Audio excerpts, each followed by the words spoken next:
Hi everybody, I'm Genevieve and I'm here to do an installment of a new game that my friend Stephanie Richardson taught me, which is called How Can It Get Any Better Than This? Fabulous game. So it's basically like you start in any situation, and whether it's negative or positive, quote unquote, you start saying to yourself, how can it get any better than this? And then you watch it unfold. So today I had a big travel day from Atlanta to New York. Maybe you can see some signs of the New York City subway behind you, but the day started off with, I would call what a negative, my dog getting into the garbage and eating perhaps an entire chicken carcass, and me being a little worried about that. So I started the game there. How can it get any better than this? And before I knew it, my friend was there to pick me up to go to the airport, and we just laughed our faces off, and I got to the airport and kind of breezed through security, and then I realized that I was a little bit late and my plane was all the way in the F terminal, which is a long way away, and I thought, uh-oh. So I said, how can it get any better than this? And before I knew it, I was in the F terminal, which is a very, very fancy international terminal, and it was just so fun to see the decor, and I thought, this is pretty great. We boarded the train. Oh, we're going to have a little pause here as the A train is coming. I'm about to get on the A train. The A train is here for me. How can it get any better than this?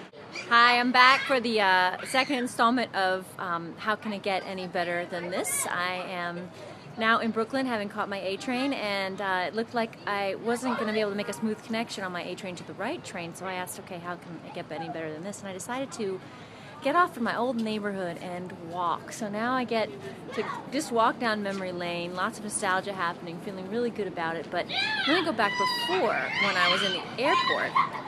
We got on our brand new plane, and then there was this kind of like loud shudder, and the whole plane trembled, and one of the rafts had just inflated itself right on the tarmac, and that was a big deal for everyone on the plane. So they loaded us off the plane. They said it was going to be hours before we took off, so I thought, this is kind of a bummer, but then I was like, no, it's not a bummer.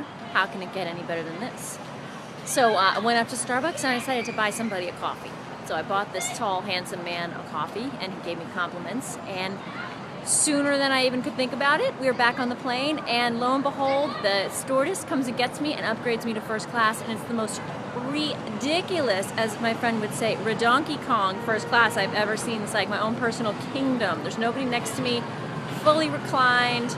It's like, it's a fiefdom. It was a fiefdom in first class. So I laid myself out, I took a nap, and when I woke up, it was pretty much sunset over New York. Short interlude to mention, which I hadn't mentioned before, when I was going to get on the subway, I got cruised by an extraordinary looking woman, and that was very fun for me, and maybe cruised just a little bit back, but then felt total appreciation for my excellent girlfriend, who also has provided me with my traveling companion, this snazzy suitcase of mine. And I have to say, I don't know if the elements of this day would have been any different if I'd been doing this experiment or not, but my internal state was a lot different. I'm loving Stephanie Richardson's How Can It Get Any Better Than This game. I am now going to enjoy myself a fine evening out in Brooklyn. Love to everybody.